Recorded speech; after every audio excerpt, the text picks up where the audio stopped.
Class 12 এর যে alcohol phenol ether চ্যাপ্টারটি শুরু হয়েছিল, আজকে তার 10ম পর্ব। এর আগের পর্বে আমরা দেখেছিলাম যে কিভাবে ফেনল থেকে স্যালিসাইলিক অ্যাসিড উৎপন্ন হচ্ছে। এই পর্বে আমরা স্যালিসাইলিক অ্যাসিডের কিছু গুরুত্বপূর্ণ রিঅ্যাকশন প্রথমে দেখে নিব। স্যালিসাইলিক অ্যাসিডের মধ্যে যদি মিথানল, গাঢ় H2SO4 এবং হিট করা যায় তাহলে মিথাইল স্যালিসাইলেট উৎপন্ন হয়। এটির আরেকটি নাম আছে অয়েল অফ উইন্টারগ্রিন বা উইন্টারগ্রিন তেল। এই যে মিথাইল স্যালিসাইলেট তৈরি হচ্ছে এর কিন্তু একটা বিশেষ গন্ধ আছে। আমরা ব্যথার মলম, সাধারণত আয়োডেক্স, মুভ বা অমৃতাঞ্জন, এগুলোতে যে একটা বিশেষ গন্ধ থাকে, সেই গন্ধটা কিন্তু মিথাইল স্যালিসাইলেটের। তাহলে ব্যথার মলমের অপরিহার্য উপাদান মিথাইল স্যালিসাইলেট, অয়েল অফ উইন্টারগ্রিন এখানে কিন্তু থাকবে। তাহলে আমরা যে মিথাইল স্যালিসাইলেট প্রস্তুত করলাম সেটা কি কাজে লাগে?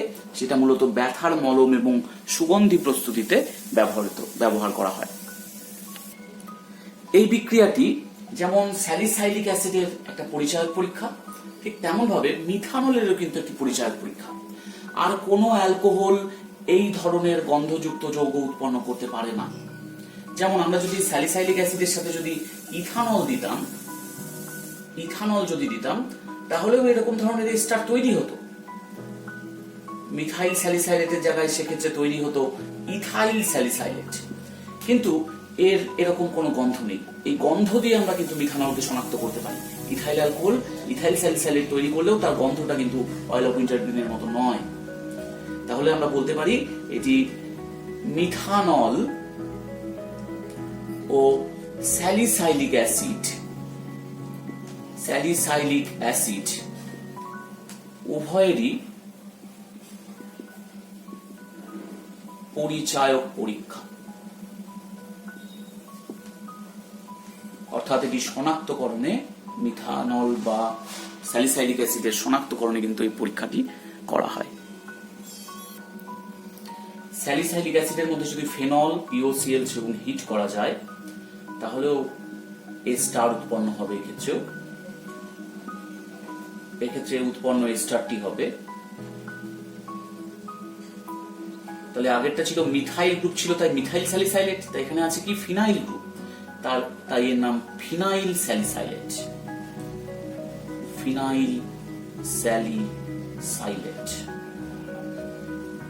এটির অপর নাম স্যালল। এটির কিন্তু একটি বিশেষ ব্যবহার আছে। এই ফিনাইল স্যালিসাইলেট বা স্যালল এটি অভ্যন্তরীণ অ্যান্টিসেপটিক হিসাবে ব্যবহার করা হয়। কি হিসাবে?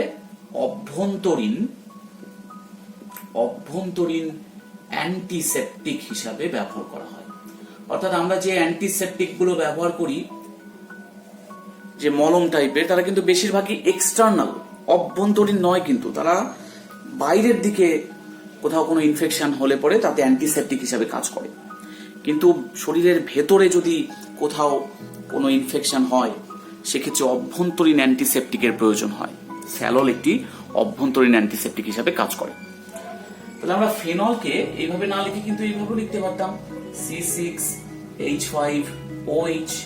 সেক্ষেত্রে এখানটায় আমরা বলয়টাকে বাদ দিয়ে আমরা এরকম লিখতাম C6H5, এইভাবেও লেখা যাবে।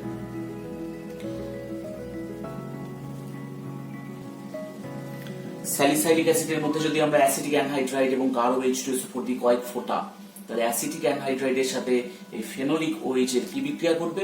অ্যাসাইলেশন বিক্রিয়া করবে। অর্থাৎ এক্ষেত্রে তৈরি হবে OCOCH3, এবং এখানে অ্যাসিড গ্রুপ ছিল তাই থাকবে। এই যৌগটির নাম অ্যাসপিরিন। এটি কিন্তু একটা গুরুত্বপূর্ণ মেডিসিন। অ্যাসপিরিন গুরুত্বপূর্ণ ওষুধ। ব্যবহার কি? অ্যাসপিরিন মূলত জ্বর কমানোর ওষুধ হিসাবে, অর্থাৎ অ্যানালজেসিক হিসাবে কাজ করে এবং অ্যান্টিপাইরেটিক হিসাবেও কাজ করে। অ্যান্টিপাইরেটিক মানে জ্বর কমানো, এবং অ্যানালজেসিক মানে গা হাত পা ব্যথা, এই বেদনার ওষুধ হিসাবেও কাজ করে অ্যাসপিরিন। তাহলে অ্যাসপিরিন কি হিসাবে কাজ করে? জ্বর এবং গা হাত পা ব্যথা নিবারণের ওষুধ হিসাবে কাজ করে। অর্থাৎ এগুলোকে বলা হয় অ্যানালজেসিক অ্যান্ড অ্যান্টিপাইরেটিক।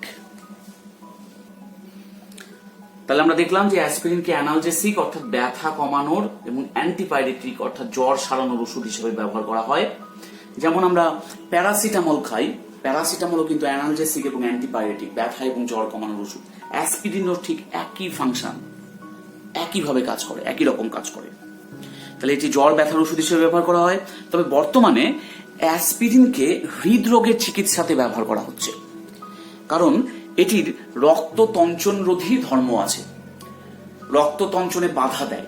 এবার হার্ট অ্যাটাক কেন হয়? হার্ট অ্যাটাক হচ্ছে হার্টের মধ্যে দিয়ে যখন রক্ত পাস করে বা হার্টের যে শিরা উপশিরা ধমনীগুলো আছে সেখান দিয়ে যখন যায়, তখন রক্ত হঠাৎ করে তঞ্চিত হয়ে গেলে সেখানে রক্ত প্রবাহ বাধা পায় এবং সেক্ষেত্রে হার্টে ব্যথা এবং হার্ট অ্যাটাকের শিকার হতে হয়। এরা কি করে? অ্যাসপিরিন কিন্তু সেই রক্ত তঞ্চন বন্ধ করে। তাই একে হৃদরোগের চিকিৎসাতে বর্তমানে ব্যবহার করা হচ্ছে। এবং যাদের বাড়িতে রোগী আছে, হার্টের রোগী আছে, তারা দেখবে যে তাদের প্রত্যেকের ওষুধের মধ্যে কিন্তু এই অ্যাসপিরিন এই কম্পোজিশনটি থাকবেই। তাদের হার্টের যে অসুখের যে মেডিসিন, তাতে কিন্তু অ্যাসপিরিন থাকবেই, কম্পোজিশন থাকবে। তাহলে বর্তমানে একে তঞ্চনরোধী ধর্মের জন্য হৃদরোগের চিকিৎসাতে ব্যবহার করা হয়। এবং ব্যথা জ্বরের ওষুধ হিসাবে সাধারণত অ্যাসপিরিন কম ইউজ করা হয়, কারণ প্যারাসিটামল অনেক বেশি সেফ, সেই জন্য প্যারাসিটামলকে বেশি ব্যবহার করা হয়। তো যাই হোক, এটি দুটোই ব্যবহার আছে। তবে অ্যাসপিরিন খালি পেটে খাওয়া উচিত নয়। খালি পেটে কেন খাওয়া উচিত না, এবার আমরা দেখে নিব।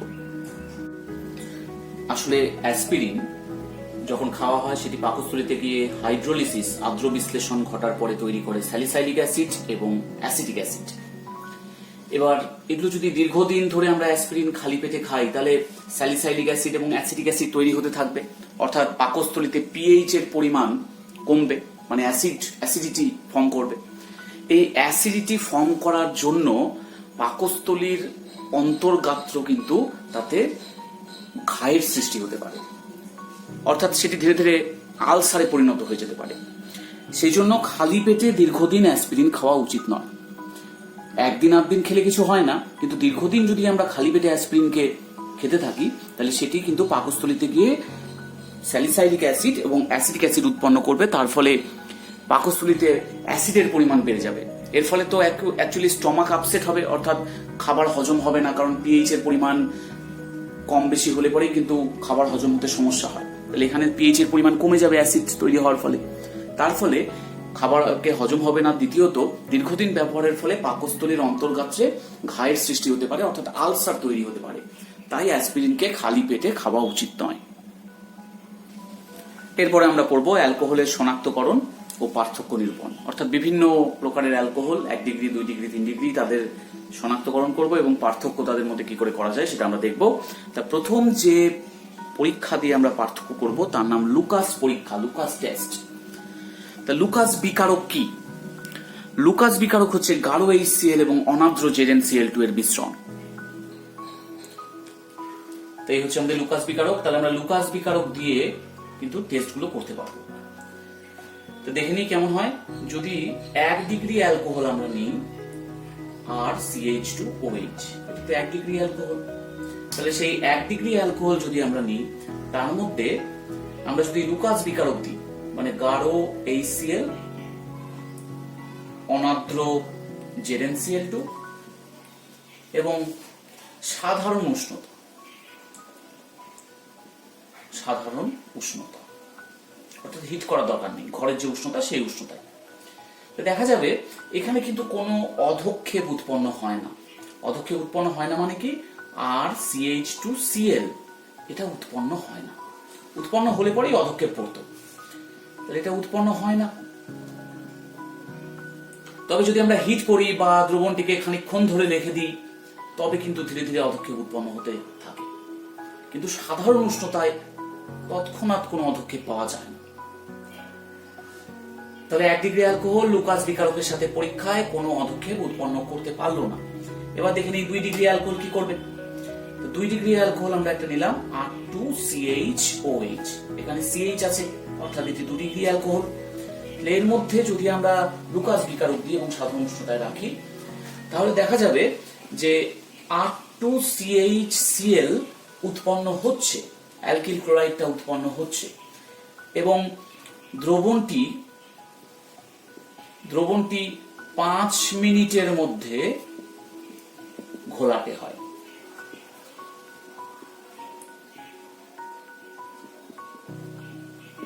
অর্থাৎ এটা ধীর গতিতে ঘটে বিক্রিয়াটা, মোটামুটি 5 মিনিট সময় লাগে। 5 মিনিট অপেক্ষা করে দেখা যাবে যে দ্রবণটি ঘোলাটে হয়ে গেছে, কারণ এরকম ধরনের অ্যালকিল ক্লোরাইড তৈরি হয়েছে। এবার দেখে নিই একটা 3 ডিগ্রি অ্যালকোহল R3COH, এর মধ্যে লুকাস বিকারক দেওয়ার সাথে সাথে R3CCl অ্যালকিল ক্লোরাইডটি উৎপন্ন হবে, অর্থাৎ দ্রবণটি তৎক্ষণাৎ ঘোলাটে হয়ে যাবে, তৎক্ষণাৎ ঘোলাটে হয়। তাহলে 1 ডিগ্রি, 2 ডিগ্রি এবং 3 ডিগ্রি অ্যালকোহলকে কিন্তু আমরা এভাবে পার্থক্য করতে পারি যে 3টে পাত্রে একটিতে 1 ডিগ্রি নিয়েছি, একটিতে 2 ডিগ্রি নিয়েছি, একটিতে 3 ডিগ্রি অ্যালকোহল নিয়েছি।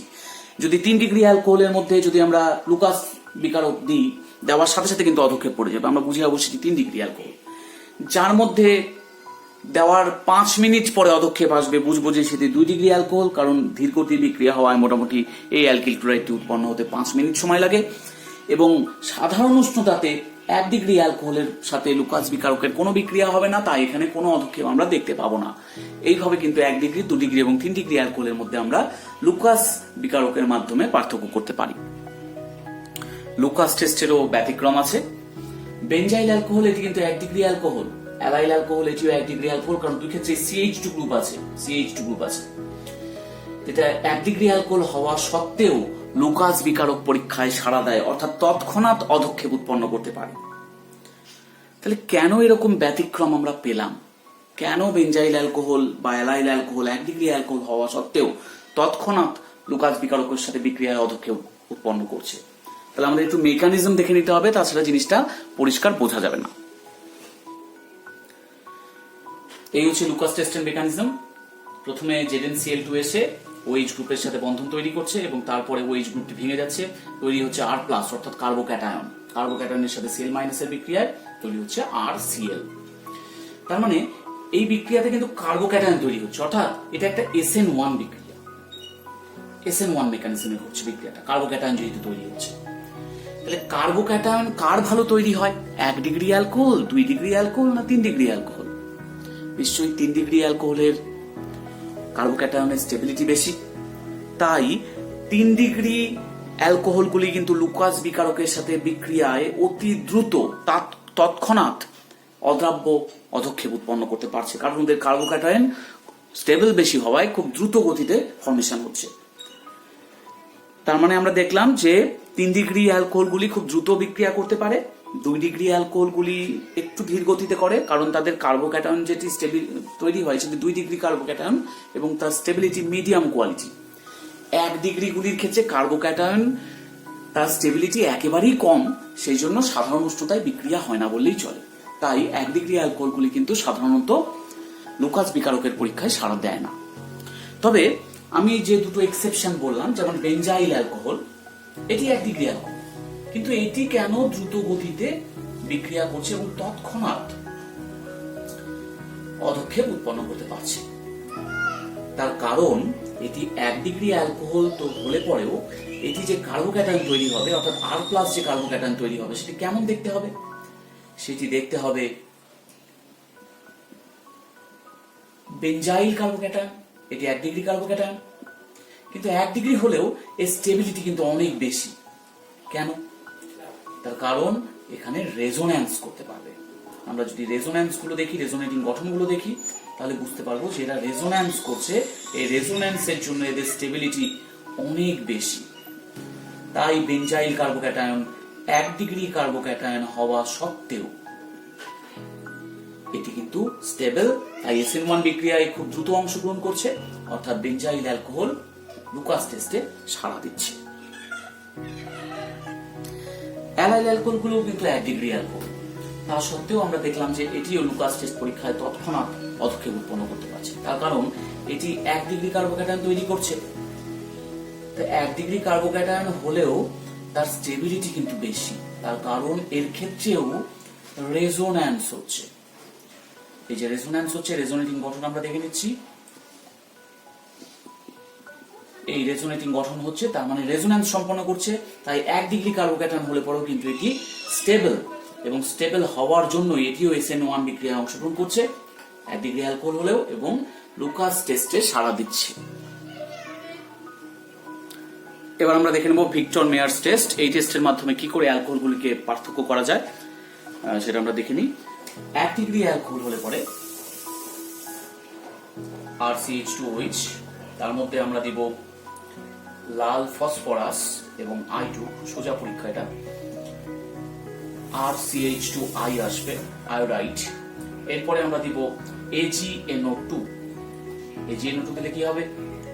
RCH2NO2। এবার এর মধ্যে যদি আমরা HNO2 দিই, HNO2 কোথা থেকে পাওয়া যেতে পারে? এটা কিন্তু আমরা NaNO2 এবং লঘু HCl কে মিশিয়েই উৎপন্ন করতে পারি HNO2। এখানে যেহেতু দুটো আলফা হাইড্রোজেন আছে, এই কার্বনটাতে দুটো আলফা হাইড্রোজেন আছে,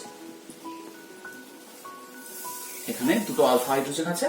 এই হাইড্রোজেনের সাথে এবার বিক্রিয়া হবে, এবং বিক্রিয়া হওয়ার ফলে তৈরি হবে RCNO2 ডাবল বন্ড NOH। এটার নাম নাইট্রোলিক অ্যাসিড। নাইট্রোলিক অ্যাসিড। এই নাইট্রোলিক অ্যাসিড, তার মধ্যে যদি NaOH দ্রবণ দেওয়া যায়, তাহলে লাল বর্ণের দ্রবণ উৎপন্ন হয়। লাল বর্ণের দ্রবণ, লাল বর্ণের দ্রবণ উৎপন্ন হয়, কারণ এখানে প্রোডাক্ট যেটা হয় সেটা হয় RC double bond N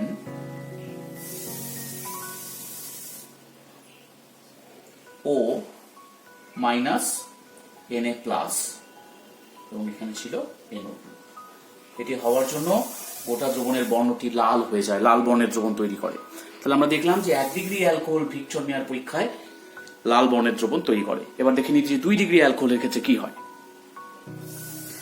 2 degree alcohol লাল P এবং I2 এর সাথে বিক্রিয়া R2CHI তৈরি করে ঠিক একই রকম ভাবে, এবং AgNO2 দেওয়ার ফলে এখানে তৈরি হয় R2CHNO2। তবে এখানে এই কার্বনে কিন্তু এবার একটি মাত্র আলফা হাইড্রোজেন আছে। তাহলে এর সাথে HNO2 বিক্রিয়ায় কি তৈরি হবে? এর সাথে HNO2 বিক্রিয়ায় তৈরি হবে R2C, এখানে চলে গেল NO2। এখানে একটাই যেহেতু হাইড্রোজেন ছিল, সিঙ্গেল বন্ড হলো, C এবং N এর মধ্যে সিঙ্গেল বন্ড, তারপর N এর যোজ্যতা পূরণের জন্য কিন্তু এখানে ডাবল বন্ড হয়ে গেল।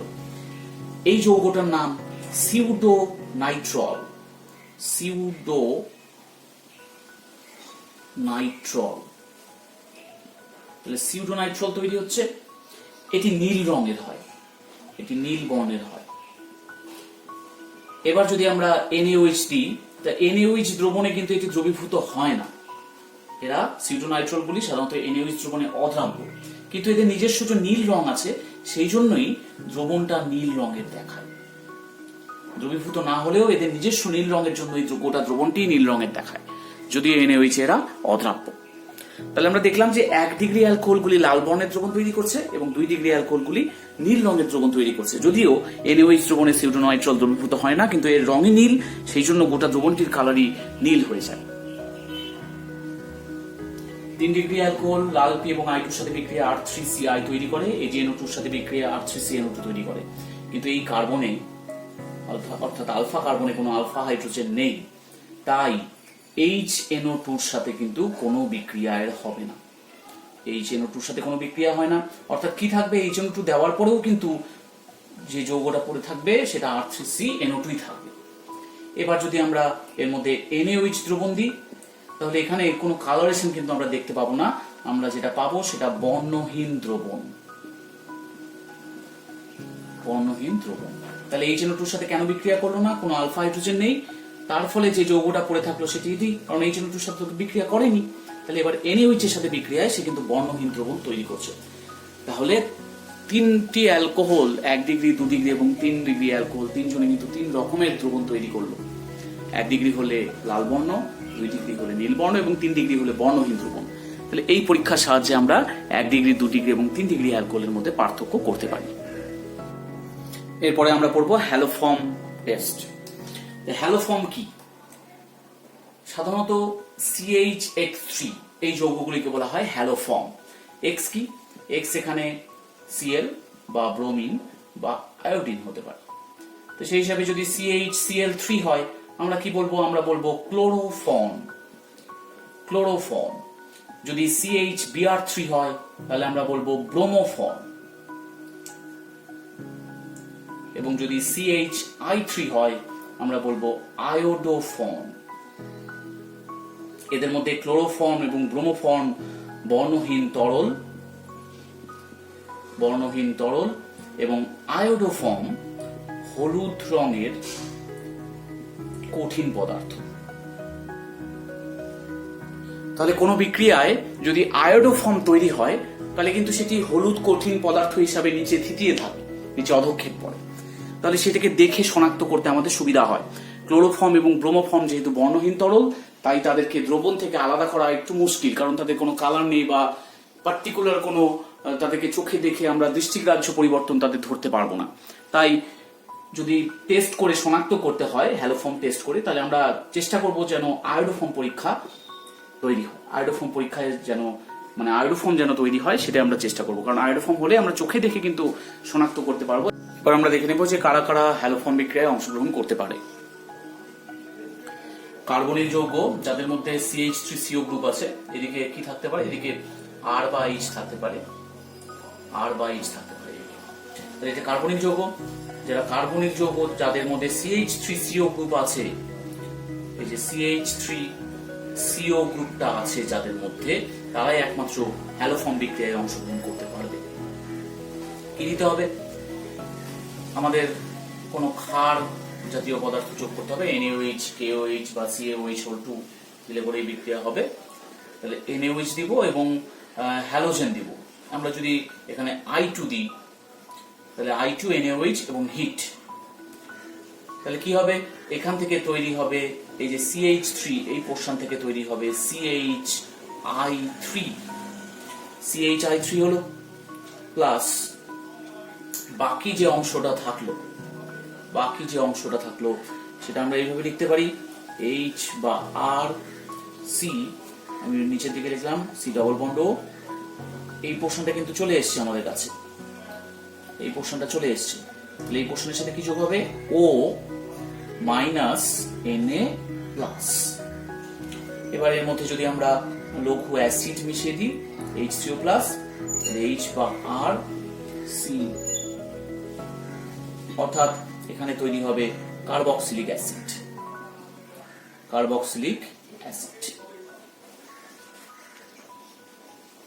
কার্বনিল যৌগ ছাড়া আর কে অংশগ্রহণ করতে পারে? সেক্ষেত্রে অ্যালকোহল যাদের মধ্যে CH3CHOH গ্রুপ থাকবে, এরকম টাইপের অ্যালকোহলও কিন্তু এই হ্যালোফর্ম বিক্রিয়াতে অংশগ্রহণ করতে পারে। তাহলে এখানে যদি আমরা একইভাবে I2 জায়গায় Cl2 বা Br2 দিলেও হবে, যে কোনো হ্যালোজেন মৌল দিলেই আমরা এই বিক্রিয়াতে পেয়ে যাব। যদি আমরা ফ্লুরিনটাকে অংশগ্রহণ করাই না, কারণ ফ্লুরিন হাইলি ইলেকট্রোনেগেটিভ হওয়ার জন্য অন্য রকমের বিক্রিয়া ঘটে যেতে পারে। এবার I2 NaOH হিট করলে কি হবে?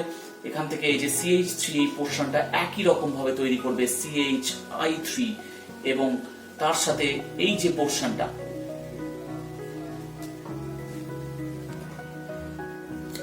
অ্যালকোহল যৌগ যাদের মধ্যে CH3CHOH গ্রুপ আছে তারাও কিন্তু এরকম ধরনের বিক্রিয়া অংশগ্রহণ করতে পারে।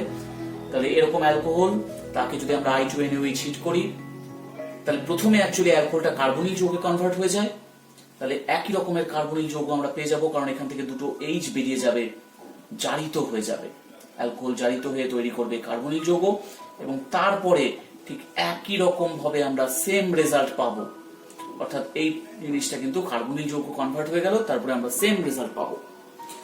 তাহলে কার্বনিল যৌগও দিতে পারে ডিরেক্টলি হ্যালোফর্ম বিক্রিয়া, বা অ্যালকোহল তার মধ্যে যাদের মধ্যে CH3CHOH গ্রুপ আছে তারাও দিতে পারে, কারণ তারা প্রথমে জারিত হয়ে কার্বনিল যৌগ তৈরি করবে, তারপরে সেই কার্বনিল যৌগ কিন্তু হ্যালোফর্ম বিক্রিয়ায় অংশগ্রহণ করবে। তাহলে আমরা দেখলাম যে সব কার্বনিল যৌগ কিন্তু হ্যালোফর্ম বিক্রিয়া দিতে পারবে না। যাদের মধ্যে CH3CO গ্রুপ আছে তারাই একমাত্র হ্যালোফর্ম বিক্রিয়া দিতে পারবে, এবং অ্যালকোহলের মধ্যে হলে পরে যার মধ্যে CH3CHOH গ্রুপ আছে তারাই কেবলমাত্র হ্যালোফর্ম বিক্রিয়ায় অংশগ্রহণ করতে পারবে। তাহলে আমরা দেখে নিই যে এই যৌগটি CH3CH2 OH অর্থাৎ ইথানল। ইথানলকে হ্যালোফর্ম বিক্রিয়ায় ছাড়া দেয় না দেয় না? তাহলে ইথানল একটি অ্যালকোহল, দেখে নিই তাদের মধ্যে CH3CHOH গ্রুপটি আছে কিনা। তাহলে আমি যদি একটু ভেঙে গঠনটিকে লিখি তাহলে আমি এইভাবে লিখতে পারবো,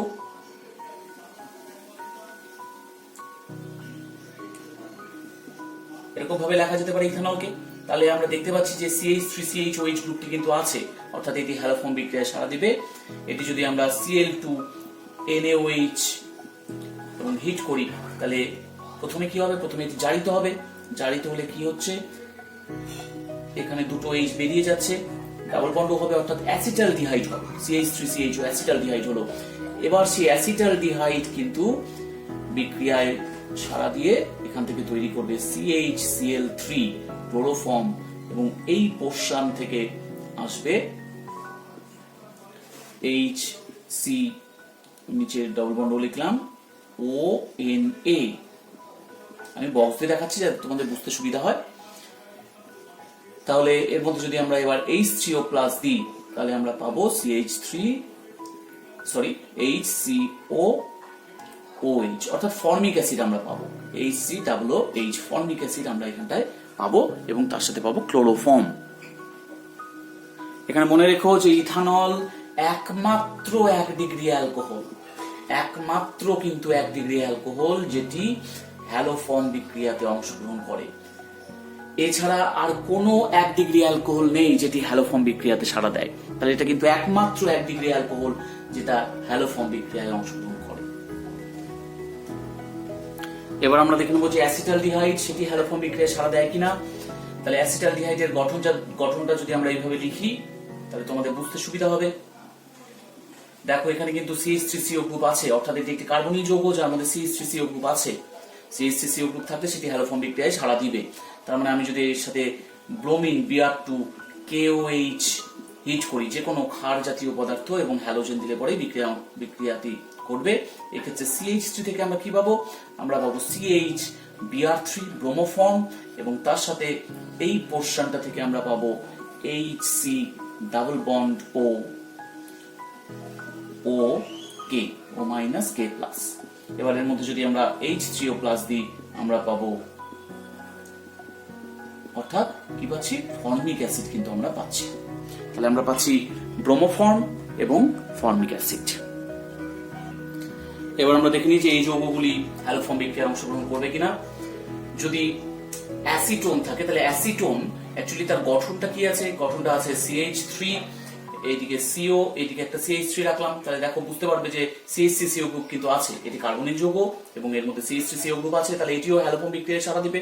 তাহলে এর সাথে যদি আমরা I2KOH এবং হিট করি তাহলে এই পোর্শন থেকে আমরা কি পাবো, আমরা পাবো CHI3 একইভাবে পাচ্ছি এবং এই যে পোর্শনটা আছে সেখান থেকে আমরা পাচ্ছি CH3C double bond OK O minus K plus এবং এর মধ্যে H3O প্লাস দিলে আমরা পেয়ে যাব CH3C, আমি একবার লিখে দিলাম COOH অ্যাসিটিক অ্যাসিড। তাহলে আয়োডোফর্মের ইয়েলো প্রেসিপিটেট পড়বে, হলুদ অধক্ষেপ পাওয়া যাবে যেহেতু কঠিন পদার্থ এবং তার সাথে আমরা পাবো অ্যাসিটিক অ্যাসিড। 1-ফিনাইল ইথানল এটি একটি অ্যালকোহল। তাহলে এটি হ্যালোফর্ম বিক্রিয়ায় সাড়া দিবে কিনা দেখে নিই। এটির মধ্যে যেহেতু CH3CHOH গ্রুপ আছে তাহলে এটিও কিন্তু সাড়া দিবে হ্যালোফর্ম পরীক্ষায়। তার মানে প্রথমে কি হবে, প্রথমে এখান থেকে তৈরি হবে কার্বনিক যৌগ, দুটো H বেরিয়ে গেলে আমরা এইভাবে লিখতে পারি C ডাবল বন্ড CH3 অর্থাৎ অ্যাসিটোফেনন তৈরি হলো। এবার যেহেতু CH3CO গ্রুপ আছে এই CH3 থাকার জন্য এখানটায় দিবে CH Br3 এবং ওই পোর্শনটা বাকি পোর্শনটা তৈরি করবে কি COONA। এবার এর মধ্যে যদি আমরা H3O প্লাস দিই তাহলে বেঞ্জোইক অ্যাসিডের ক্রিস্টাল অধক্ষেপ্ত হবে। যেহেতু বেঞ্জোইক অ্যাসিড জলে প্রায় অদ্রাব্য তাই এখানে একটা সাদা একটা অধক্ষেপ আমরা পাবো বেঞ্জোইক অ্যাসিডের, হোয়াইট প্রেসিপিটেশন আমরা কিন্তু পাবো কারণ বেঞ্জোইক অ্যাসিড জলে দ্রবীভূত হয় না তাই অধক্ষেপ্ত হবে। তাহলে আমরা পাচ্ছি কি ব্রোমোফর্ম এবং বেঞ্জোইক অ্যাসিড। এরপরে আমাদের এই যৌগটি ছিল যেটা মুছে দিয়েছিলাম, অ্যাসিটোফেনন ছিল। তাহলে অ্যাসিটোফেনন, আর এই তো এখানেও অ্যাসিটোফেনন তৈরি হয়েছে, তাহলে এটা আর এটা সিমিলার, একই সেম। তাহলে অ্যাসিটোফেনন কিন্তু একই রকম ভাবে তৈরি করবে ব্রোমোফর্ম এবং বেঞ্জোইক অ্যাসিড। এবার আমরা দেখে নিই যে এরকম ধরনের অ্যালকোহলগুলি হ্যালোফর্ম বিক্রিয়ায় সাড়া দিতে পারে কিনা। এখানে দেখো CH3 CHOH থাকলে কিন্তু হ্যালোফর্ম বিক্রিয়ায় সাড়া দেওয়ার কথাই ছিল, কিন্তু এখানে CH3 নেই, কি আছে CH2X আছে, এটা হ্যালোজেন আছে। তো এরাও কিন্তু হ্যালোফর্ম বিক্রিয়ায় সাড়া দিতে পারে। কেন পারে? তাহলে আমাদের একটু মেকানিজমটা আমাদের দেখে নিতে হবে, তাহলে আমরা বুঝতে পারবো যে কেন এই টাইপের যৌগগুলি হ্যালোফর্ম বিক্রিয়ায় সাড়া দিতে পারে। তাহলে মেকানিজমটা কি? মেকানিজমটা আমরা এইভাবে লিখি, RCOCH3, এরকম আমরা একটা কার্বনিল যৌগ নিয়েছি। এবার এর মধ্যে আমি দিলাম কি OH-। OH- দিলে কিন্তু এখান থেকে দেখো এখানে কার্বনের সাথে 3টা H আছে, অর্থাৎ 3টা আলফা হাইড্রোজেন আছে। সেই আলফা হাইড্রোজেনের মধ্যে একটিকে নিয়ে নিবে, তাহলে RCOCH2- তৈরি করবে এবং এখানে জল হয়ে বেরিয়ে যাবে।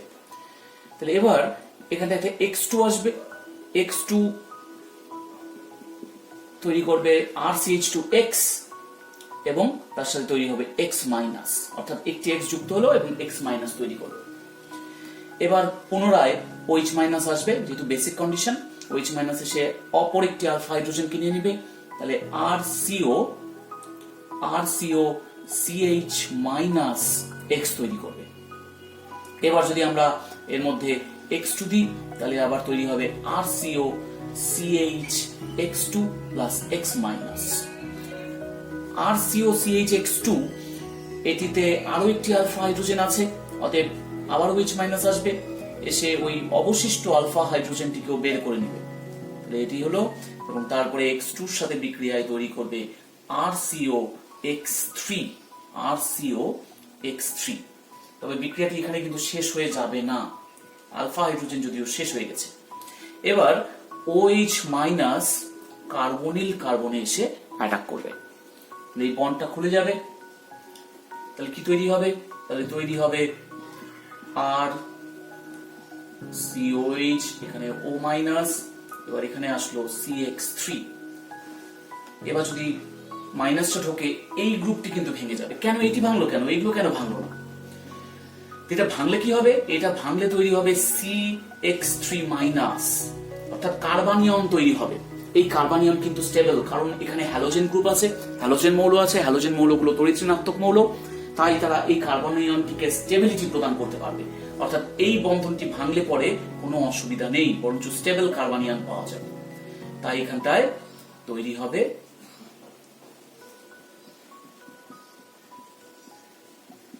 CX3-।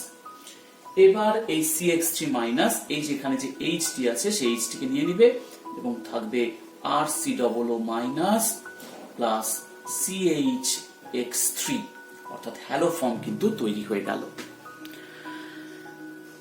তাহলে দেখো এই যে এখানে হ্যালোফর্ম তৈরি হলো, কিন্তু মাঝখানে যে ইন্টারমিডিয়েট গুলো কিছু কিছু এসছে, যেমন RCOCH2X, এটা এসছে, এটা তো স্টার্টিং ম্যাটেরিয়াল ছিল RCOCH3, তার থেকে কিন্তু এসছে RCOCH2X, তাহলে এটিও কিন্তু হ্যালোফর্ম দিচ্ছে।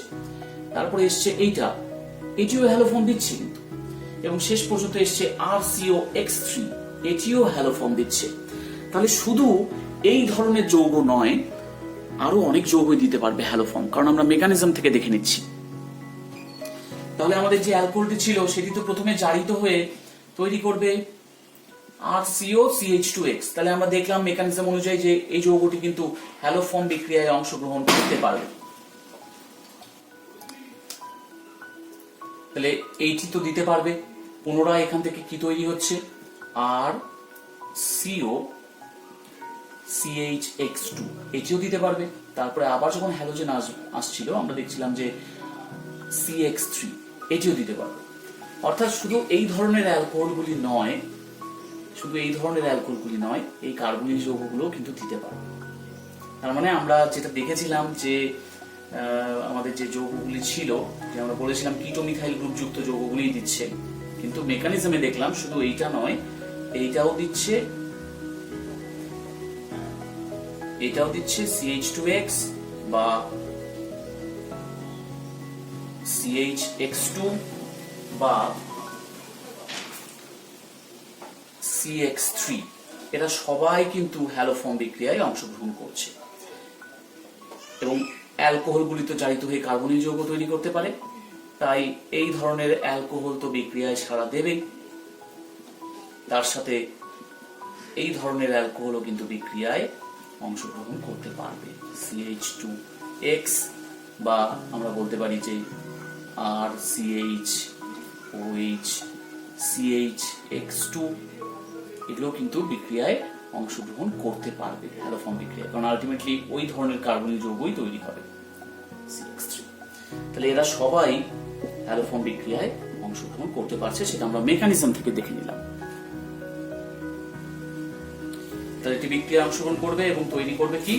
প্রথমে তৈরি হবে RCO CH2X জারিত হয়ে, তারপরে এই পোর্শন থেকে আমরা পাবো CHX3 এবং অবশিষ্ট যে অংশটা আছে এখান থেকে আমরা পাবো RCOO Na+, যেটির মধ্যে পরে H2+ যদি আমরা দিই তাহলে আমরা পেয়ে যাবো RCOOH কার্বক্সিলিক অ্যাসিড। তবে আমরা যে বিকারকগুলি ব্যবহার করি যেমন X2 আর NaOH বা KOH বা অন্য কোনো ক্ষার জাতীয় পদার্থ, অর্থাৎ আমরা ভালোভাবে এইভাবে লিখতে পারি OH- যার মধ্যে থাকবে তেমন ক্ষার, তাহলে এরা বিক্রিয়ায় অংশগ্রহণ করতে পারে, বিক্রিয়াটাকে করায়, হ্যালোফর্ম বিক্রিয়াটাকে করায়। কিন্তু এরা বাদেও যদি এরকম টাইপের আমরা বিকারক দিতাম তবেও কিন্তু বিক্রিয়াটি হতে পারত। NaOX হাইপোহ্যালাইড টাইপের বিকারকগুলো কিন্তু বিক্রিয়ায় অংশগ্রহণ করে এবং প্রোডাক্টও একই রকম পাওয়া যাবে। তাই এরকম একটা বিক্রিয়া আমরা দেখে নেব। এখানে আমরা NaOCl এবং হিট দিয়েছি, তাহলে এখানে COCH3 যেহেতু আছে আমরা এখান থেকে পেয়ে যাব CHCl3 আর এখান থেকে পাবো COO Na+। এবার যদি আমরা H3O+ দিই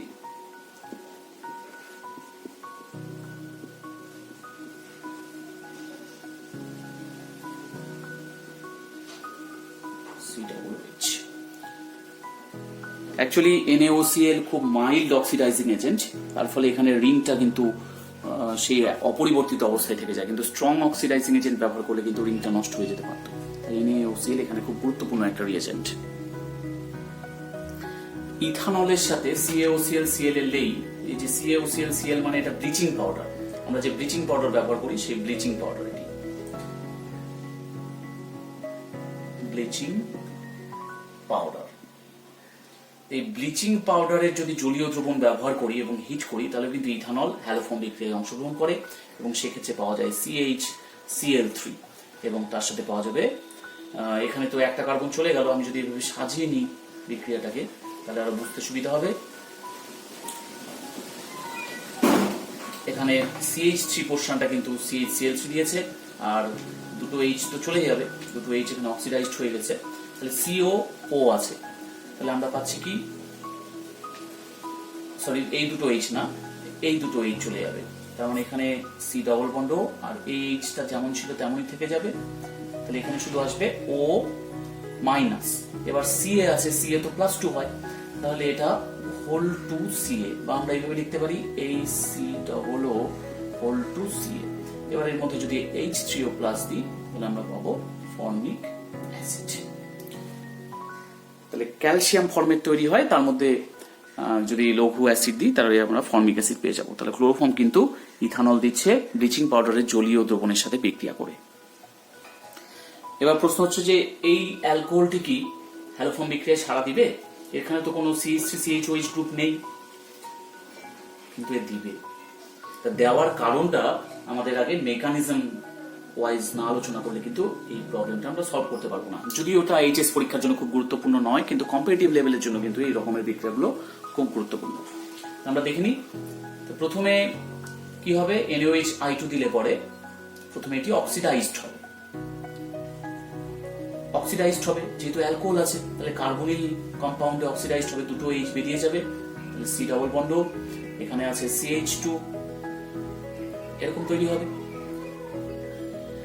তো এবার এখানকার OH- কিন্তু এই যে এইখানে যে মিথিলিন গ্রুপটি আছে, এই মিথিলিন গ্রুপের মধ্যে থেকে হাইড্রোজেনকে কিন্তু টেনে নেবে, কারণ দুই দিকে দুটো সিও গ্রুপ থাকার জন্য এই মিথিলিন গ্রুপটা খুব সক্রিয়, এখান থেকে H+ কে রিমুভ করা খুব সহজ, তাই এদেরকে বলা হয় সক্রিয় মিথিলিন গ্রুপ। তাহলে এখান থেকে টেনে নিলে কি হবে, তাহলে RCO CH মাইনাস COR। এবার এখানে I2 আসলে পরে একটা আয়োডিন চলে আসবে, RCO CHI COR। পুনরায় OH মাইনাস অপর হাইড্রোজেনটিকেও টেনে নেবে, বের করে নেবে, তাহলে RCO আমি একবারে করে দিচ্ছি, এবং I2 আসলে পরে RCO CI2 COR পাবো। এইবার কিন্তু এইরকম প্রোডাক্ট হওয়ার পরে OH মাইনাস আসবে। OH মাইনাস কি করবে, এখানে আমি একটা গ্রুপকে এইভাবে দেখালাম, তাহলে এবার আসবে OH মাইনাস। OH মাইনাস এসে এখানে অ্যাটাক করবে এবং এটা খুলে যাবে, তাহলে তৈরি হবে RCO মাইনাস, এখানে OH CI2 COR। যখন ঢুকবে এই গ্রুপটি কিন্তু ভেঙে যাবে, তাহলে আমরা পাচ্ছি কি RC ডাবল বন্ড OH, আর এখানটায় পাবো CI2 minus COR, CI2 minus COR। এবার এই যে CI2 মাইনাস কি করছে, CI2 মাইনাস কিন্তু এই হাইড্রোজেনটাকে টেনে নেবে, অর্থাৎ আমরা পাবো RCOO মাইনাস, কারণ এইচটাকে তো টেনে নিয়েছে, আর আসলো CHI2 COR। এই যে CHI2 আসলো, CHI2 COR। এবার যদি আমরা এর মধ্যে OH মাইনাস এবং তারপরে যদি I2 দিই, তাহলে এখানকার হাইড্রোজেনটাকে টেনে নেবে এবং এখানে তৈরি হয়ে যাবে CI3 COR। এরপরে ঠিক আগের মেকানিজমটাকে তোমরা খেয়াল করো, তাহলে দেখবে এখানে CI3 এসছে, এবার এইখানে OH মাইনাস অ্যাটাক করবে, এখানে তো কি ছিল, এখানে ছিল C ডাবল বন্ড OR, এবার এখানে আসবে OH মাইনাস অ্যাটাক করবে, এই বন্ডটা ব্রেক করে যাবে, তার মানে এখানে তৈরি হবে COH, এটা R, এখানে O মাইনাস, এইবার এখানে ঢুকলে পরে CI3 মাইনাস বেরিয়ে যাবে এবং আমরা এখান থেকে পেয়ে যাব CHI3, কারণ এখানকার H-টাকে নিয়ে নেবে। তাহলে বাকি মেকানিজমটা সেম, কিন্তু মাঝখানে এখানে CH2 গ্রুপ কিন্তু বিক্রিয়ায় অংশগ্রহণ করে ফেললো, তাই এই ধরনের যৌগগুলিও হ্যালোফর্ম পরীক্ষায় সাড়া দেবে।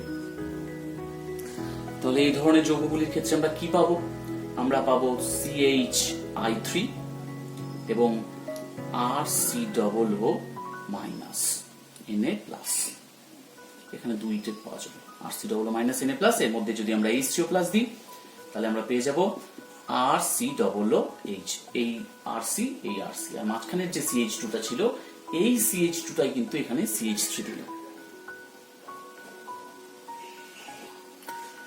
এটা একটি অ্যামিন, তাহলে এই অ্যামিনও কি বিক্রিয়ায় সাড়া দিবে তা আমরা দেখে নিই। এখানে যদি আমরা NaOI দিই তাহলে এটি প্রথমে জারিত হবে, NaOI না দিলে যদি আমরা NaOH-I2 দিতাম, NaOH-I2 বা NaOHCl2 যাই দিই না কেন, অ্যাকচুয়ালি বিক্রিয়ায় তো NaOI তৈরি হয়, NaOI আর NaI তৈরি হয়, তৈরি হওয়ার পরে এই যে NaOI এটা তো অক্সিডাইজিং এজেন্ট, কি করবে, অক্সিডাইজ করে দেবে। তাহলে অক্সিডাইজ করলে এখান থেকে তৈরি হবে C, এদিকে CH3 ছিল, এদিকে ছিল CH3, এবং এখানে তৈরি হবে ডাবল বন্ড NOH, অক্সিডেশনের ফলে এটা তৈরি হবে।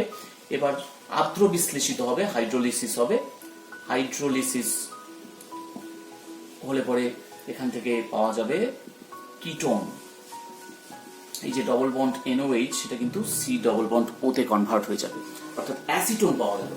এবার এই অ্যাসিটোন তো আমরা জানি যে I2 এবং NaOH এর সাথে বিক্রিয়ায় কি তৈরি করে, I2 NaOH এর সাথে বিক্রিয়ায় CHI3 থেকে আমরা পাই CHI3, তার হলুদ পদক্ষেপ পাই এবং তার সাথে পাবো CH3COO Na।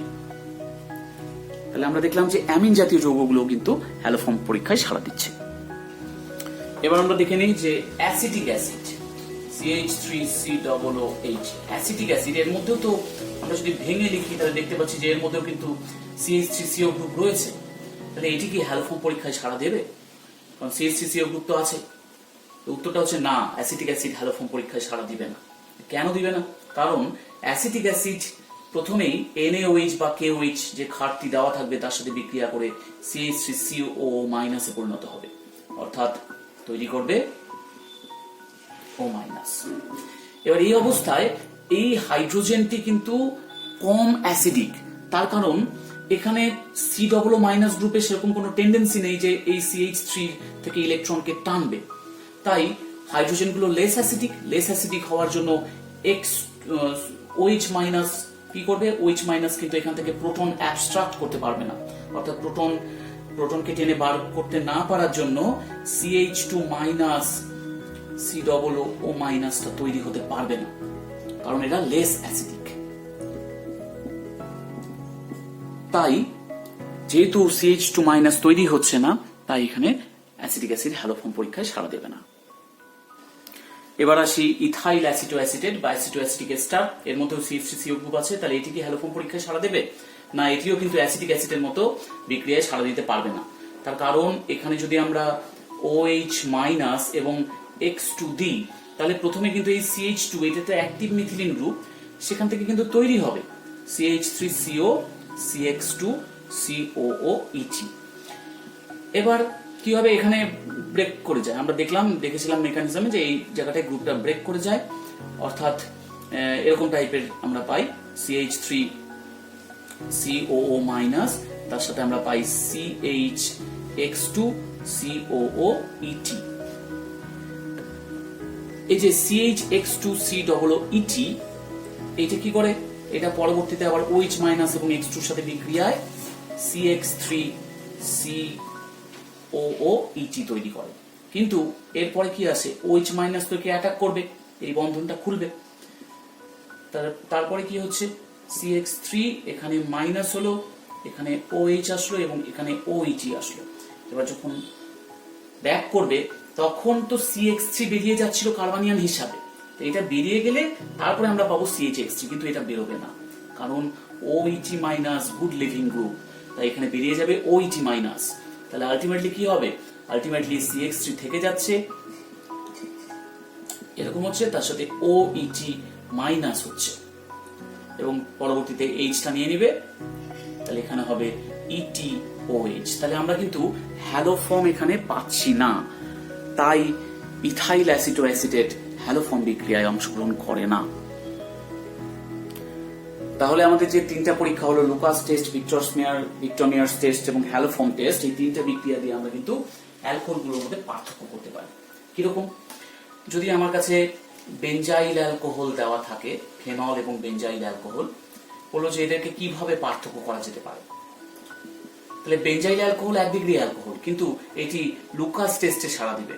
তাহলে আমরা যদি এখানটায় লুকাস রিয়েজেন্ট দিয়ে দিই, লুকাস বিকারক যদি দিই, তাহলে দেখা যাবে যে তৎক্ষণাৎ CH2Cl এর অদ্রাব্য অধক্ষেপ উৎপন্ন করছে, তৎক্ষণাৎ পাওয়া যাচ্ছে। কিন্তু ফেনলের মধ্যে এরকম দিলে পরে সে কিন্তু লুকাস বিকারক পরীক্ষায় সাড়া দিবে না। তাই এই লুকাস টেস্টের মাধ্যমে আমরা বেঞ্জাইল অ্যালকোহল এবং ফেনলকে পার্থক্য করতে পারি। এছাড়া আরো ফেনলের শনাক্তকরণের উপায় আছে, যেমন ফেনলের মধ্যে যদি আমি ব্রোমিন জল দিই Br2H2O, তাহলে কি হবে? 2,4,6 ট্রাইব্রোমোফেনলের সাদা অধক্ষেপ উৎপন্ন হবে। 2,4,6 ট্রাইব্রোমোফেনলের সাদা অধক্ষেপ আমরা পাবো, কিন্তু বেঞ্জাইল অ্যালকোহল এরকম বিক্রিয়ায় অংশগ্রহণ করে না। এছাড়াও ফেনলের অন্যান্য পরীক্ষা আছে, যেমন প্রসম এফিসিয়েন্সি পরীক্ষায়ও ফেনল সাড়া দেয়, বেগুনি বর্ণের দ্রবণ সৃষ্টি করতে পারে, কিন্তু বেঞ্জাইল অ্যালকোহল পারে না। এবং যদি আমরা ডাই টেস্ট দেখি, কাপলিং বিক্রিয়া দেখি, বেঞ্জিন ডায়াজোনিয়াম ক্লোরাইডের সাথে ফেনল, সেটা যদি ক্ষারীয় মাধ্যম হয় তাহলে কিন্তু অ্যাজোডাই উৎপন্ন করতে পারে ফেনল, কিন্তু বেঞ্জাইল অ্যালকোহল পারে না। তাহলে এতগুলো পরীক্ষার মাধ্যমে আমরা কিন্তু ফেনল এবং বেঞ্জাইল অ্যালকোহলকে পার্থক্য করতে পারি। যে কোনো একটা লিখবে, সেটাই উত্তর। এবার আছে প্রোপান 1 অল এবং প্রোপান 2 অল। তাহলে এটা 1 ডিগ্রি অ্যালকোহল, এটা 2 ডিগ্রি অ্যালকোহল। তাহলে আমরা কিন্তু লুকাস বিকারক পরীক্ষা দিয়ে শনাক্ত করে ফেলতে পারি, বা ভিক্টোমিয়ার পরীক্ষা দিয়ে আমরা শনাক্ত করতে পারি 1 ডিগ্রি এবং 2 ডিগ্রি অ্যালকোহলের মধ্যে পার্থক্য করাই যেতে পারে। তাহলে লুকাস বিকারক দিলে কি হবে? এটিতে কোনো অধক্ষেপ পড়বে না সাধারণ উষ্ণতায়, কিন্তু এর মধ্যে যদি আমরা দিই লুকাস বিকারক, তাহলে 5 মিনিটের মধ্যেই অধক্ষেপ সৃষ্টি হবে। 5 মিনিটের মধ্যে কিন্তু একটা অধক্ষেপ সৃষ্টি হবে। এই অধক্ষেপ দেখে আমরা বুঝতে পারবো যে এটি 2 ডিগ্রি অ্যালকোহল, এটি 1 ডিগ্রি অ্যালকোহল। তা আরো উপায় আছে প্রোপান 1 এবং প্রোপান 2 কে শনাক্ত করার জন্য, সেটা হচ্ছে আয়োডোফর্ম টেস্ট। আয়োডোফর্ম টেস্ট, এখানে দেখো CH3CHOH গ্রুপ আছে, তাহলে এটি কিন্তু I2। এক্ষেত্রে আমরা কিন্তু আয়োডিন নিব, কারণ তাতে হলুদ রঙের অধক্ষেপ আমরা দেখতে পাবো, চোখে দেখে চাক্ষুষ পরিবর্তনটা লক্ষ্য করতে পারবো। তাই আমরা সবসময় I2NaOH এবং হিট নিব। তাহলে আমরা কি পাবো? CHI3 পাবো, এখান থেকে আয়োডোফর্ম পাবো, ইয়েলো প্রেসিপিটেট পাবো। কিন্তু এটি তো আর আয়োডোফর্ম পরীক্ষায় সাড়া দেবে না। তাহলে আমরা কিন্তু 1 ডিগ্রি এবং 2 ডিগ্রি প্রোপান 1 এবং প্রোপান 2 এর মধ্যে পার্থক্য দেখে নিলাম। ইথানল ও প্রোপান 2 এই দুজনকে কিন্তু আমরা আয়োডোফর্ম পরীক্ষা দিয়ে শনাক্ত করতে পারবো না, কারণ দুজনের মধ্যে CH3CHOH গ্রুপ আছে। তাহলে আমরা লুকাস বিকারক বা ভিক্টর মেয়ার পদ্ধতিতে এদেরকে শনাক্ত করতে পারবো, কারণ এটি 1 ডিগ্রি, এটি 2 ডিগ্রি অ্যালকোহল। কিন্তু আয়োডোফর্ম পরীক্ষা, হ্যালোফর্ম পরীক্ষা দিয়ে আমরা শনাক্ত করতে পারবো না। তাহলে আমরা যদি অনার্দ্র ZnCl2 এবং গাঢ় HCl দিই, অর্থাৎ লুকাস বিকারক দিই, এটি সাধারণ উষ্ণতায় কোনো অধক্ষেপ তৈরি করবে না, কিন্তু এটি 5 মিনিটের মধ্যেই একটা অধক্ষেপ তৈরি করে ফেলতে পারবে, তার কারণ এটি 2 ডিগ্রি অ্যালকোহল। তাহলে আমরা লুকাস বিকারক বা ভিক্টর মেয়ার পদ্ধতির দ্বারা এদেরকে শনাক্ত করতে পারি। এবার একটা ইন্টারেস্টিং কোশ্চেন দেখে নিই, দারুণ ইন্টারেস্টিং। যদি আমাদের কাছে এইটা থাকে CH3CHO, যদিও এটা অ্যালকোহল চ্যাপ্টারের অন্তর্গত না, তো আমি বলে নিই, CH3CHO অর্থাৎ অ্যাসিটালডিহাইড আছে, এবং CH3CO CH3 আছে, বা এখানটায় আরেকটা জিনিস করা যেতে পারে, CH3 CH2OH ইথানল আছে এবং কিটোন আছে, অ্যাসিটোন আছে। তো বললো এদেরকে আয়োডোফর্ম পরীক্ষা দিয়ে কি করে শনাক্ত করবে। এটা কিন্তু একটা ইন্টারেস্টিং কোশ্চেন। আয়োডোফর্ম পরীক্ষা, এখানে কিন্তু দুজনেরই আয়োডোফর্ম পরীক্ষা দেওয়ার কথা, কারণ এর মধ্যে আছে CH3CHOH গ্রুপ, ইথাইল অ্যালকোহল, এবং এর মধ্যেও আছে CH3CO গ্রুপ, কারণ এটি অ্যাসিটোন, কিটোন। তো এবার আমরা কি করব, এমন একটি বুদ্ধি খাটাবো যাতে একজন আয়োডোফর্ম দিবে, অপরজন দিবে না। আমরা I2 নেব, এবার NaOH দেব না, আমরা তার জায়গায় দিব NH4OH, I2 NH4OH এবং হিট। এটা মৃদু ক্ষার, কিন্তু OH মাইনাস আছে। তাহলে এই ক্ষারীয় দ্রবণে কিন্তু বিক্রিয়া করে CHI3 উৎপন্ন হতে পারবে, কিন্তু এখানে তৈরি হবে না। কেন? তার কারণ NH4OH এবং I2 এর বিক্রিয়ায় কিন্তু NH4OI উৎপন্ন হতে পারে না, যেটা NaOH এবং I2 এর বিক্রিয়ায় উৎপন্ন হচ্ছিল। NaOH এবং I2 এর বিক্রিয়ায় NaOI তৈরি হচ্ছিল, এবং যেটা মৃদু জারক দ্রব্য হিসেবে কাজ করে, তার ফলে ইথাইল অ্যালকোহল কি হচ্ছিল, জারিত হয়ে তৈরি হচ্ছিল CH3CHO অ্যাসিটালডিহাইড, তারপরে সেটি আয়োডোফর্ম বিক্রিয়ায় অংশগ্রহণ করছিল। কিন্তু এখানে যেহেতু NH4OI তৈরি হতে পারবে না, তাহলে এই ধরনের অক্সিডেশন, জারণ বিক্রিয়া হবে না। তাহলে যেহেতু অ্যাসিটালডিহাইড তৈরি হচ্ছে না, তাই এখানে কিন্তু ফার্দার রিঅ্যাকশন আর হওয়া সম্ভব না, অর্থাৎ আয়োডোফর্ম তৈরি হবে না। তাহলে ইথাইল অ্যালকোহল এক্ষেত্রে আয়োডোফর্ম বিক্রিয়ায় অংশগ্রহণ করলো না, কিন্তু অ্যাসিটোন আয়োডোফর্ম বিক্রিয়ায় অংশগ্রহণ করলো। তাহলে এইভাবে আমরা দুটিকে কিন্তু আয়োডোফর্ম পরীক্ষা দিয়ে পার্থক্য করতে পারি। এবার আসি মিথানল ও ইথানলের মধ্যে পার্থক্য। তাই এটা যেহেতু 1 ডিগ্রি অ্যালকোহল এবং এখানটায় CH3CHOH গ্রুপটি আছে ইথানলের ক্ষেত্রে, তাহলে এটি কিন্তু আয়োডোফর্ম বিক্রিয়ায় সাড়া দিবে। I2 এবং NaOH দ্রবণকে হিট করলে এখানে পাবো আমরা CHI3 হলুদ অধক্ষেপ, কিন্তু এই ক্ষেত্রে পাবো না। কিন্তু আরো একটা পরীক্ষা দিয়ে আমরা শনাক্ত করতে পারি মিথানল এবং ইথানলকে, সেটি কিন্তু মিথানলের পরিচয়ের পরীক্ষা। কি পরীক্ষা? স্যালিসাইলিক অ্যাসিডের সাথে মিথানল তৈরি করে কি? তৈরি করে অয়েল অফ উইন্টার গ্রিন, অর্থাৎ একটা বিশেষ গন্ধযুক্ত, ব্যথার মলমের গন্ধযুক্ত যৌগ অয়েল অফ উইন্টার গ্রিন। তাহলে এর মধ্যে যদি আমরা স্যালিসাইলিক অ্যাসিড দিই, স্যালিসাইলিক অ্যাসিড যদি দিই তাহলে তৈরি হয়, এবং গাঢ় H2SO4 দিয়ে যদি হিট করি তাহলে তৈরি হয় oil of winter green. Oil of winter green তৈরি হয়, যেটি একটি বিশেষ গন্ধযুক্ত, গন্ধ শুকলেই বোঝা যাবে যেটি মানে সেই গন্ধ আর কি। এই মিথানলের কিন্তু এটি একটি পরিচয়ের পরীক্ষা। কিন্তু ইথানল তৈরি করতে পারে স্যালিসাইলিক অ্যাসিডের সাথে COO C2H5OH, অর্থাৎ ইথাইল স্যালিসাইলেট তৈরি হয়, কিন্তু সেরকম কোনো বিশেষ গন্ধ পাওয়া যায় না। তাই এই গন্ধের ভিত্তিতে আমরা মিথানল ও ইথানলকে শনাক্ত করতে পারি। এবার আসি একটি অ্যালকোহলের সাথে I2NOH এর বিক্রিয়ায় আয়োডোফর্ম এবং CH3CH2COO অর্থাৎ সোডিয়াম প্রোপানোয়েট উৎপন্ন হয়। অ্যালকোহলটিকে শনাক্ত করতে হবে। তাহলে CH3 কোথা থেকে তৈরি হচ্ছে? আমরা যে CH3 পাই এবং আমাদের যে এখানে কি পাই, আমরা এই গ্রুপটাকে আমি ছেড়ে রাখলাম। কোথা থেকে পাই? আমাদের যে জেনারেল রিঅ্যাকশন ছিল আমরা কিন্তু সেইটাকে ইউজ করেই পাই। এই যে কিটো মিথাইল গ্রুপ এবং এখানে হাফটি ছাড়া থাকতো, এই CH3 থেকে আমরা পাই CHI3 এবং এই পোর্শন থেকে আমরা পাই এই অংশটা। তাহলে এইখানে কি আছে? এখানে আছে CH3CH2 অর্থাৎ C2H5। তাহলে এইখানে কি হবে? এইখানে হবে C2H5। তাহলে এখানে যে যৌগটি আছে এটা তো একটা কিটোন। তাহলে এখানে এই যৌগটি কোথা থেকে পাওয়া যাচ্ছে? যে অ্যালকোহল থেকে পাওয়া যাচ্ছে সেটা নিশ্চয়ই এরকম হবে।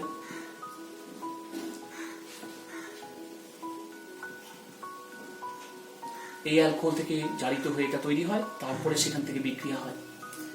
তাহলে অ্যালকোহলটা এরকম হবে C2H5CH3OH, অর্থাৎ এটার নাম হবে বিউটান টু অল। তাহলে বিউটান টু অল থেকে আমরা পাবো আয়োডোফর্ম এবং সোডিয়াম প্রোপানোয়েট। আজকের পর্ব এখানেই শেষ। নেক্সট পর্বে আমরা পরবর্তী অংশগুলি নিয়ে আলোচনা করব। Thank you.